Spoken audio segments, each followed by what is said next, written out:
let's finish up with problem set 6. I'm not going to go over question C. You have the answers, and that's just changing the values for the value of the car to the buyer and seller. So you just sort of plug in slightly different numbers. Hopefully, if you look at the answers, you can see how to do that. But we will go over question D, and you see the answers in front of you.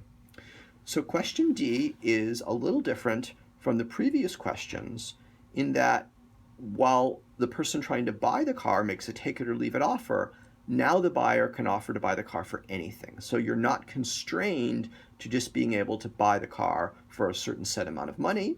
This creates one problem in that the strategy space for the buyer is infinite, right? You can offer to buy it for any amount, so we can't possibly check every possible dollar amount.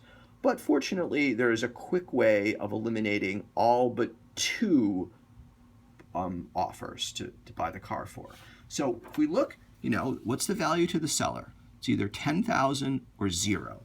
The car is of high quality, which in this question is half the time.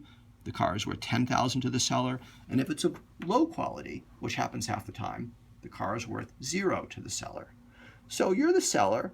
You're told the car is of high quality. You're thrilled to get more than 10,000 for it. Someone makes you a take it or leave it offer for more than 10,000, you're going to accept. And remember our assumption, just to make things a bit easier, if you're indifferent between an offer, between accepting or rejecting, we're just going to assume you're going to accept. So that means cars of high quality, seller will accept if offered 10,000. So the seller, in this example, will always accept an offer of 10,000. She'll also always accept an offer greater than 10,000, but you're the buyer, you'd never want to make an offer more than 10,000, right? Hey, if I offer 10,000, I'm guaranteed to get this car. It would be stupid for you to offer to buy the car for more than 10,000. Now, if the car is not of high quality in this question, it's of low quality, and then it's worth nothing to the seller. Well, that means the seller will accept any offer. If it's worth nothing to you, and we're assuming if you're indifferent between accepting or rejecting an offer, you always accept, well, the seller will accept any offer. This means that it's dumb to offer for the buyer to make an offer between 0 and 10,000. Right? If you offer between 0 and 10,000, the seller will say, I'm going to accept if it's of low quality and reject if it's high. But that's the same thing that happens if you offer 0. If you offer 0, the offer is accepted if it's of low quality, rejected if it's high. If you offer $8, it's accepted if it's low, rejected if it's high. Obviously, you're trying to buy the car. It's better to offer 0 than anything between 0 and 10,000. So that means in this situation, the only two possible reasonable offers are 0 and 10,000. And we can go through like we did in the previous questions, the same kind of equations, to figure out what offer you should make. So you offer 0. Well, half the time, you're paying $11,000 for the car. Half the time you're getting a car worth $11,000 to you and you're paying 0. Half the time the offer is rejected. So half the time, again, you get a car worth $11,000 to you and you've paid nothing for it. So you can see this maybe should be 11,000 minus 0. And then half the time the offer is rejected, and that on average comes out to be 5,500. If you offer 10,000, the offer is always accepted, so you always pay 10,000. But half the time, you get a car worth 11,000 to you, so half the time, the car is of low quality, and you've paid 10,000 for something worth 11,000 to you. And half the time, the car is of high quality, so the car is worth 15,000 to you as the buyer, and you've paid 10,000 for something worth 15,000 to you, and you work that out, and you get on average 3,000. So, we do the math.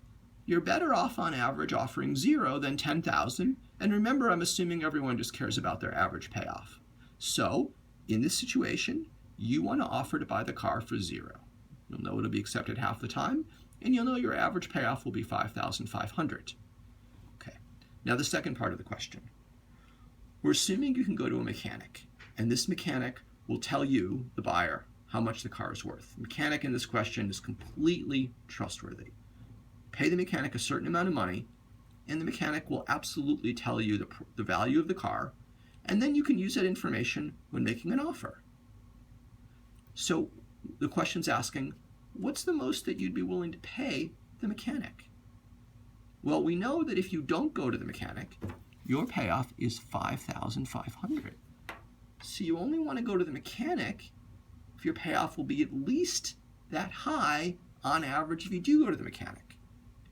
So to figure out what your payoff is if you go to the mechanic, first of all, we got to represent something you're paying the mechanic. So let's say you pay the mechanic M, and there's a negative sign in front of that because it's bad for you. You're paying the mechanic money. That reduces your payoff. And then we know there's a 50% chance the mechanic's going to tell you the car is of high quality, and a 50% chance the mechanic's going to tell you the car is of low quality.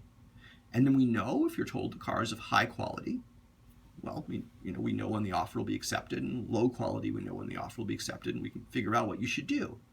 So when we figure out your payoff, if you go to the mechanic, you always pay the mechanic M.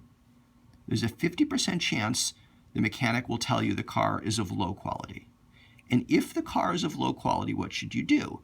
Well, if the car is of low quality, you know it's worth 0 to the seller, but $11,000 to you. So if you know the car is of low quality, you should offer 0, and your payoff will be $11,000 minus 0. If the mechanic tells you the car is of high quality, which is represented by this 0.5, well, you know the car is worth $15,000 to the buyer, to you as the buyer, and $10,000 to the seller. So if the mechanic tells you the car is of high quality, you're like, well, I got to buy it. If I'm going to buy it, the least I can pay is $10,000, and I definitely want to because it's worth more than that to me. So if the mechanic tells you the car is of high quality, you will make an offer to buy the car for $10,000. This is money going to the seller, and you will get something worth $15,000 to you. So if you go to the mechanic, on average your payoff is negative M plus 8,000. So what's the most you'd want to pay the mechanic? Well, this is better than this if negative M plus 8,000 is greater than this, 5,500, and we do the simple math, and it turns out you are better off going to the mechanic if M is less than 2,500. If M is exactly equal to 2,500, you are indifferent whether or not you want to go to the mechanic. So we don't know what you will do. Thank you.